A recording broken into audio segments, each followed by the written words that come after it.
شروع اللہ کے نام سے جو بڑا مہربان نہایت رحم والا ہے۔ اے محمد صلی اللہ علیہ وآلہ وسلم، مجاہد لوگ تم سے غنیمت کے مال کے بارے میں دریافت کرتے ہیں کہ کیا حکم ہے؟ کہہ دو کہ غنیمت خدا اور اس کے رسول کا مال ہے، تو خدا سے ڈرو اور آپس میں صلح رکھو، اور اگر ایمان رکھتے ہو تو خدا اور اس کے رسول کے حکم پر چلو۔ مومن تو وہ ہیں کہ جب خدا کا ذکر کیا جاتا ہے تو ان کے دل ڈر جاتے ہیں، اور جب انہیں اس کی آیتیں پڑھ کر سنائی جاتی ہیں تو ان کا ایمان اور بڑھ جاتا ہے، اور وہ اپنے پروردگار پر بھروسہ رکھتے ہیں، اور وہ جو نماز پڑھتے ہیں اور جو مال ہم نے ان کو دیا ہے اس میں سے نیک کاموں میں خرچ کرتے ہیں، یہی سچے مومن ہیں، اور ان کے لیے پروردگار کے ہاں بڑے بڑے درجے اور بخشش اور عزت کی روزی ہے۔ ان لوگوں کو اپنے گھروں سے اس طرح نکلنا چاہیے تھا جس طرح تمہارے پروردگار نے تم کو تدبیر کے ساتھ اپنے گھر سے نکالا، اور اس وقت مومنوں کی ایک جماعت ناخوش تھی۔ وہ لوگ حق بات میں اس کے ظاہر ہوئے پیچھے تم سے جھگڑنے لگے، گویا موت کی طرف دھکیلے جاتے ہیں اور اسے دیکھ رہے ہیں۔ اور اس وقت کو یاد کرو جب خدا تم سے وعدہ کرتا تھا کہ ابو سفیان اور ابو جہل کے دو گروہوں میں سے ایک گروہ تمہارا مسخر ہو جائے گا، اور تم چاہتے تھے کہ جو قافلہ بے شان و شوکت یعنی بے ہتھیار ہے وہ تمہارے ہاتھ آ جائے، اور خدا چاہتا تھا کہ اپنے فرمان سے حق کو قائم رکھے اور کافروں کی جڑ کاٹ کر پھینک دے، تاکہ سچ کو سچ اور جھوٹ کو جھوٹ کر دے۔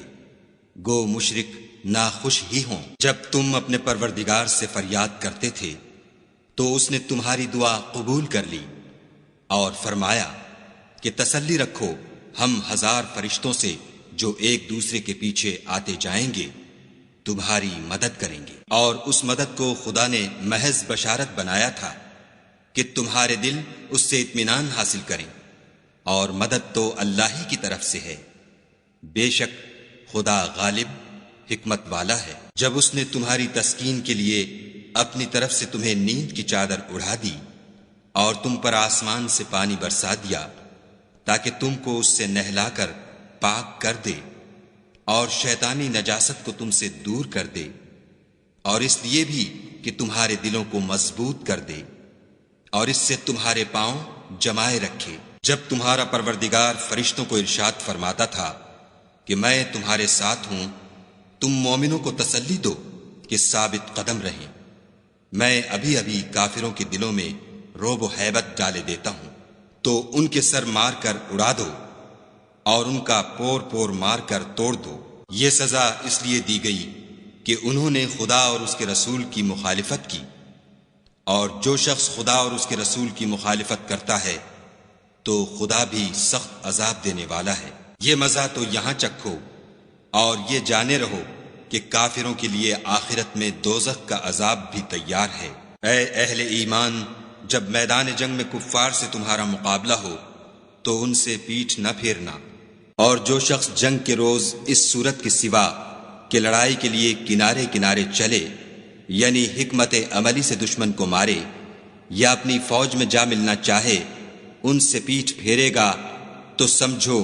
کہ وہ خدا کے غضب میں گرفتار ہو گیا، اور اس کا ٹھکانہ دوزخ ہے، اور وہ بہت ہی بری جگہ ہے۔ تم لوگوں نے ان کفار کو قتل نہیں کیا بلکہ خدا نے انہیں قتل کیا، اور اے محمد صلی اللہ علیہ وآلہ وسلم، جس وقت تم نے کنکریاں پھینکی تھیں تو وہ تم نے نہیں پھینکی تھیں بلکہ اللہ نے پھینکی تھیں۔ اس سے یہ غرض تھی کہ مومنوں کو اپنے احسانوں سے اچھی طرح آزما لے، بے شک خدا سنتا جانتا ہے۔ بات یہ ہے، کچھ شک نہیں کہ خدا کافروں کی تدبیر کو کمزور کر دینے والا ہے۔ کافروں، اگر تم محمد صلی اللہ علیہ وآلہ وسلم پر فتح چاہتے ہو تو تمہارے پاس فتح آ چکی۔ دیکھو، اگر تم اپنے افعال سے باز آ جاؤ تو تمہارے حق میں بہتر ہے، اور اگر پھر نافرمانی کرو گے تو ہم بھی پھر تمہیں عذاب کریں گے، اور تمہاری جماعت خواہ کتنی ہی کثیر ہو تمہارے کچھ بھی کام نہ آئے گی، اور خدا تو مومنوں کے ساتھ ہے۔ اے ایمان والو، خدا اور اس کے رسول کے حکم پر چلو اور اس سے روگردانی نہ کرو، اور تم سنتے ہو، اور ان لوگوں جیسے نہ ہونا جو کہتے ہیں کہ ہم نے حکم خدا سن لیا مگر حقیقت میں نہیں سنتے۔ کچھ شک نہیں کہ خدا کے نزدیک تمام جانداروں سے بدتر بہرے گونگے ہیں جو کچھ نہیں سمجھتے، اور اگر خدا ان میں نیکی کا مادہ دیکھتا تو ان کو سننے کی توفیق بخشتا، اور اگر بغیر صلاحیت ہدایت کے سماعت دیتا تو وہ منہ پھیر کر بھاگ جاتے۔ مومنو، خدا اور اس کے رسول کا حکم قبول کرو، جبکہ رسول خدا تمہیں ایسے کام کے لیے بلاتے ہیں جو تم کو زندگی جاوداں بخشتا ہے، اور جان رکھو کہ خدا آدمی اور اس کے دل کے درمیان حائل ہو جاتا ہے، اور یہ بھی کہ تم سب اس کے روبرو جمع کیے جاؤ گے، اور اس فتنے سے ڈرو جو خصوصیت کے ساتھ انہی لوگوں پر واقع نہ ہوگا جو تم میں گناہ گار ہیں، اور جان رکھو کہ خدا سخت عذاب دینے والا ہے۔ اور اس وقت کو یاد کرو جب تم زمین مکہ میں قلیل اور ضعیف سمجھے جاتے تھے اور ڈرتے رہتے تھے کہ لوگ تمہیں اڑا نہ لے جائیں، یعنی بے خانما نہ کر دیں، تو اس نے تم کو جگہ دی اور اپنی مدد سے تم کو تقویت بخشی اور پاکیزہ چیزیں کھانے کو دیں تاکہ اس کا شکر کرو۔ اے ایمان والو، نہ تو خدا اور رسول کی امانت میں خیانت کرو اور نہ اپنی امانتوں میں خیانت کرو، اور تم ان باتوں کو جانتے ہو، اور جان رکھو کہ تمہارا مال اور اولاد بڑی آزمائش ہے، اور یہ کہ خدا کے پاس نیکیوں کا بڑا ثواب ہے۔ مومنو، اگر تم خدا سے ڈرو گے تو وہ تمہارے لیے امر فارق پیدا کر دے گا، یعنی تم کو ممتاز کر دے گا اور تمہارے گناہ مٹا دے گا اور تمہیں بخش دے گا، اور خدا بڑے فضل والا ہے۔ اور اے محمد صلی اللہ علیہ وآلہ وسلم، اس وقت کو یاد کرو جب کافر لوگ تمہارے بارے میں چال چل رہے تھے کہ تم کو قید کر دیں یا جان سے مار دیں یا وطن سے نکال دیں، تو ادھر تو وہ چال چل رہے تھے اور ادھر خدا چال چل رہا تھا، اور خدا سب سے بہتر چال چلنے والا ہے۔ اور جب ان کو ہماری آیتیں پڑھ کر سنائی جاتی ہیں تو کہتے ہیں یہ کلام ہم نے سن لیا ہے، اگر ہم چاہیں تو اسی طرح کا کلام ہم بھی کہہ دیں، اور یہ ہے ہی کیا، صرف اگلے لوگوں کی حکایتیں ہیں۔ اور جب انہوں نے کہا کہ اے خدا، اگر یہ قرآن تیری طرف سے برحق ہے تو ہم پر آسمان سے پتھر برسا یا کوئی اور تکلیف دینے والا عذاب بھیج۔ اور خدا ایسا نہ تھا کہ جب تک تم ان میں تھے انہیں عذاب دیتا، اور نہ ایسا تھا کہ وہ بخشش مانگے اور انہیں عذاب دے۔ اور اب ان کے لیے کون سی وجہ ہے کہ وہ انہیں عذاب نہ دے، جبکہ وہ مسجد محترم میں نماز پڑھنے سے روکتے ہیں، اور وہ اس مسجد کے متولی بھی نہیں ہیں، اس کے متولی تو صرف پرہیزگار ہیں، لیکن ان میں کے اکثر نہیں جانتے۔ اور ان لوگوں کی نماز خانہ کعبہ کے پاس سیٹیاں اور تالیاں بجانے کے سوا کچھ نہ تھی، تو تم جو کفر کرتے تھے اب اس کے بدلے عذاب کا مزہ چکھو۔ جو لوگ کافر ہیں اپنا مال خرچ کرتے ہیں کہ لوگوں کو خدا کے رستے سے روکیں، سو ابھی اور خرچ کریں گے، مگر آخر وہ خرچ کرنا ان کے لیے موجب افسوس ہوگا، اور وہ مغلوب ہو جائیں گے، اور کافر لوگ دوزخ کی طرف ہانکے جائیں گے، تاکہ خدا پاک سے ناپاک کو الگ کر دے اور ناپاک کو ایک دوسرے پر رکھ کر ایک ڈھیر بنا دے، پھر اس کو دوزخ میں ڈال دے۔ یہی لوگ خسارہ پانے والے ہیں۔ اے پیغمبر صلی اللہ علیہ وآلہ وسلم، کفار سے کہہ دو کہ اگر وہ اپنے افعال سے باز آ جائیں تو جو ہو چکا وہ انہیں معاف کر دیا جائے گا، اور اگر پھر وہی حرکات کرنے لگیں گے تو اگلے لوگوں کا جو طریق جاری ہو چکا ہے وہی ان کے حق میں برتا جائے گا۔ اور ان لوگوں سے لڑتے رہو یہاں تک کہ فتنہ یعنی کفر کا فساد باقی نہ رہے اور دین سب خدا ہی کا ہو جائے، اور اگر باز آ جائیں تو خدا ان کے کاموں کو دیکھ رہا ہے، اور اگر روگردانی کریں تو جان رکھو کہ خدا تمہارا حمایتی ہے، اور وہ خوب حمایتی اور خوب مددگار ہے۔ اور جان رکھو کہ جو چیز تم کفار سے لوٹ کر لاؤ اس میں سے 5واں حصہ خدا کا اور اس کے رسول کا اور اہل قرابت کا اور یتیموں کا اور محتاجوں کا اور مسافروں کا ہے۔ اگر تم خدا پر اور اس نصرت پر ایمان رکھتے ہو جو حق و باطل میں فرق کرنے کے دن یعنی جنگ بدر میں جس دن دونوں فوجوں میں مٹھ بھیڑ ہو گئی، اپنے بندے محمد صلی اللہ علیہ وآلہ وسلم پر نازل فرمائی، اور خدا ہر چیز پر قادر ہے۔ جس وقت تم مدینے سے قریب کے ناکے پر تھے اور کافر بعید کے ناکے پر، اور قافلہ تم سے نیچے اتر گیا تھا، اور اگر تم جنگ کے لیے آپس میں قرارداد کر لیتے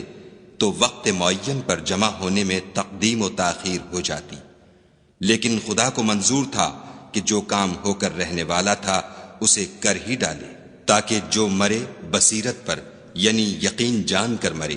اور جو جیتا رہے وہ بھی بصیرت پر یعنی حق پہچان کر جیتا رہے، اور کچھ شک نہیں کہ خدا سنتا جانتا ہے۔ اس وقت خدا نے تمہیں خواب میں کافروں کو تھوڑی تعداد میں دکھایا، اور اگر بہت کر کے دکھاتا تو تم لوگ جی چھوڑ دیتے، اور جو کام درپیش تھا اس میں جھگڑنے لگتے، لیکن خدا نے تمہیں اس سے بچا لیا، بے شک وہ سینوں کی باتوں تک سے واقف ہے۔ اور اس وقت جب تم ایک دوسرے کے مقابل ہوئے تو کافروں کو تمہاری نظروں میں تھوڑا کر کے دکھاتا تھا، اور تم کو ان کی نگاہوں میں تھوڑا کر کے دکھاتا تھا، تاکہ خدا کو جو کام کرنا منظور تھا اسے کر ڈالے، اور سب کاموں کا رجوع خدا ہی کی طرف ہے۔ مومنو، جب کفار کی کسی جماعت سے تمہارا مقابلہ ہو تو ثابت قدم رہو، اور خدا کو بہت یاد کرو تاکہ مراد حاصل کرو، اور خدا اور اس کے رسول کے حکم پر چلو، اور آپس میں جھگڑا نہ کرنا کہ ایسا کرو گے تو تم بزدل ہو جاؤ گے اور تمہارا اقبال جاتا رہے گا، اور صبر سے کام لو کہ خدا صبر کرنے والوں کا مددگار ہے۔ اور ان لوگوں جیسے نہ ہونا جو اتراتے ہوئے یعنی حق کا مقابلہ کرنے کے لیے اور لوگوں کو دکھانے کے لیے گھروں سے نکل آئے اور لوگوں کو خدا کی راہ سے روکتے ہیں، اور جو اعمال یہ کرتے ہیں خدا ان پر احاطہ کیے ہوئے ہے۔ اور جب شیطانوں نے ان کے اعمال ان کو آراستہ کر دکھائے اور کہا کہ آج کے دن لوگوں میں کوئی تم پر غالب نہ ہوگا اور میں تمہارا رفیق ہوں، لیکن جب دونوں فوجیں ایک دوسرے کے مقابل صف آرا ہوئیں تو پسپا ہو کر چل دیا اور کہنے لگا کہ مجھے تم سے کوئی واسطہ نہیں، میں تو ایسی چیزیں دیکھ رہا ہوں جو تم نہیں دیکھ سکتے، مجھے تو خدا سے ڈر لگتا ہے، اور خدا سخت عذاب کرنے والا ہے۔ اس وقت منافق اور کافر جن کے دلوں میں مرض تھا کہتے تھے کہ ان لوگوں کو ان کے دین نے مغرور کر رکھا ہے، اور جو شخص خدا پر بھروسہ رکھتا ہے تو خدا غالب حکمت والا ہے۔ اور کاش تم اس وقت کی کیفیت دیکھو جب فرشتے کافروں کی جانیں نکالتے ہیں، ان کے منہوں اور پیٹھوں پر کوڑے اور ہتھوڑے وغیرہ مارتے ہیں اور کہتے ہیں کہ اب عذاب آتش کا مزہ چکھو، یہ ان اعمال کی سزا ہے جو تمہارے ہاتھوں نے آگے بھیجے ہیں، اور یہ جان رکھو کہ خدا بندوں پر ظلم نہیں کرتا۔ جیسا حال فرعونیوں اور ان سے پہلے لوگوں کا ہوا تھا ویسا ہی ان کا ہوا کہ انہوں نے خدا کی آیتوں سے کفر کیا تو خدا نے ان کے گناہوں کی سزا میں ان کو پکڑ لیا، بے شک خدا زبردست اور سخت عذاب دینے والا ہے۔ یہ اس لیے کہ جو نعمت خدا کسی قوم کو دیا کرتا ہے جب تک وہ خود اپنے دلوں کی حالت نہ بدل ڈالیں خدا اسے نہیں بدلا کرتا، اور اس لیے کہ خدا سنتا جانتا ہے۔ جیسا حال فرعونیوں اور ان سے پہلے لوگوں کا ہوا تھا ویسا ہی ان کا ہوا، انہوں نے اپنے پروردگار کی آیتوں کو جھٹلایا تو ہم نے ان کو ان کے گناہوں کے سبب ہلاک کر ڈالا اور فرعونیوں کو ڈبو دیا، اور وہ سب ظالم تھے۔ جانداروں میں سب سے بدتر خدا کے نزدیک وہ لوگ ہیں جو کافر ہیں،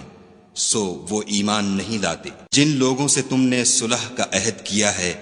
پھر وہ ہر بار اپنے عہد کو توڑ ڈالتے ہیں اور خدا سے نہیں ڈرتے۔ اگر تم ان کو لڑائی میں پاؤ تو انہیں ایسی سزا دو کہ جو لوگ ان کے پسے پشت ہوں وہ ان کو دیکھ کر بھاگ جائیں، عجب نہیں کہ ان کو اس سے عبرت ہو۔ اور اگر تم کو کسی قوم سے دغا بازی کا خوف ہو تو ان کا عہد انہی کی طرف پھینک دو اور برابر کا جواب دو، کچھ شک نہیں کہ خدا دغا بازوں کو دوست نہیں رکھتا۔ اور کافر یہ نہ خیال کریں کہ وہ بھاگ نکلے ہیں، وہ اپنی چالوں سے ہم کو ہرگز عاجز نہیں کر سکتے۔ اور جہاں تک ہو سکے فوج کی جمعیت کے زور سے اور گھوڑوں کے تیار رکھنے سے ان کے مقابلے کے لیے مستعد رہو کہ اس سے خدا کے دشمنوں اور تمہارے دشمنوں اور ان کے سوا اور لوگوں پر جن کو تم نہیں جانتے، اور خدا جانتا ہے ہیبت بیٹھی رہے گی۔ اور تم جو کچھ راہ خدا میں خرچ کرو گے اس کا ثواب تم کو پورا پورا دیا جائے گا، اور تمہارا ذرا نقصان نہ کیا جائے گا۔ اور اگر یہ لوگ صلح کی طرف مائل ہوں تو تم بھی اس کی طرف مائل ہو جاؤ،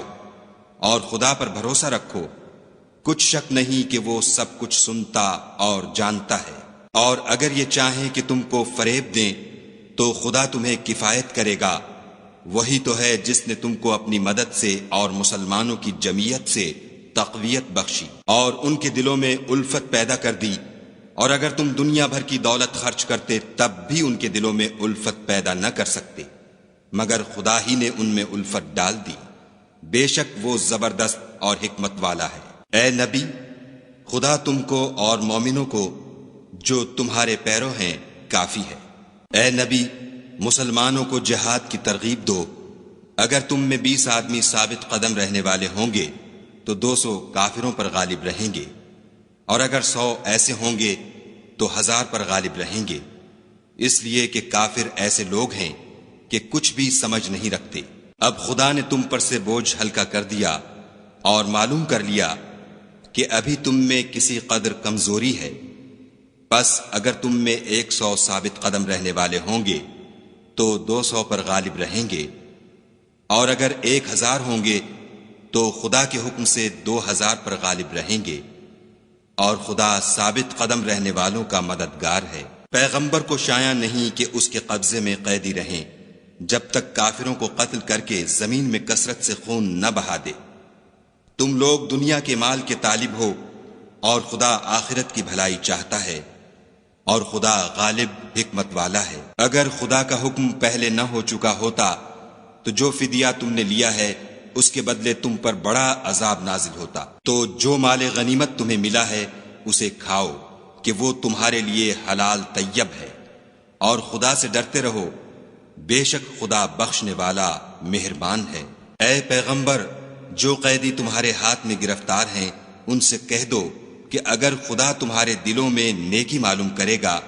تو جو مال تم سے چھن گیا ہے اس سے بہتر تمہیں عنایت فرمائے گا، اور تمہارے گناہ بھی معاف کر دے گا، اور خدا بخشنے والا مہربان ہے۔ اور اگر یہ لوگ تم سے دغا کرنا چاہیں گے تو یہ پہلے ہی خدا سے دغا کر چکے ہیں، تو اس نے ان کو تمہارے قبضے میں کر دیا، اور خدا دانا حکمت والا ہے۔ جو لوگ ایمان لائے اور وطن سے ہجرت کر گئے اور خدا کی راہ میں اپنے مال اور جان سے لڑے وہ، اور جنہوں نے ہجرت کرنے والوں کو جگہ دی اور ان کی مدد کی وہ، آپس میں ایک دوسرے کے رفیق ہیں۔ اور جو لوگ ایمان تو لے آئے لیکن ہجرت نہیں کی تو جب تک وہ ہجرت نہ کریں تم کو ان کی رفاقت سے کچھ سروکار نہیں، اور اگر وہ تم سے دین کے معاملات میں مدد طلب کریں تو تم کو مدد کرنی لازم ہے، مگر ان لوگوں کے مقابلے میں کہ تم میں اور ان میں صلح کا عہد ہو مدد نہیں کرنی چاہیے، اور خدا تمہارے سب کاموں کو دیکھ رہا ہے۔ اور جو لوگ کافر ہیں وہ بھی ایک دوسرے کے رفیق ہیں۔ تو مومنو، اگر تم یہ کام نہ کرو گے تو ملک میں فتنہ برپا ہو جائے گا اور بڑا فساد مچے گا۔ اور جو لوگ ایمان لائے اور وطن سے ہجرت کر گئے اور خدا کی راہ میں لڑائیاں کرتے رہے، اور جنہوں نے ہجرت کرنے والوں کو جگہ دی اور ان کی مدد کی، یہی لوگ سچے مسلمان ہیں، ان کے لیے خدا کے ہاں بخشش اور عزت کی روزی ہے۔ اور جو لوگ بعد میں ایمان لائے اور وطن سے ہجرت کر گئے اور تمہارے ساتھ ہو کر جہاد کرتے رہے، وہ بھی تمہی میں سے ہیں، اور رشتہ دار خدا کے حکم کی روح سے ایک دوسرے کے زیادہ حقدار ہیں۔ کچھ شک نہیں کہ خدا ہر چیز سے واقف ہے۔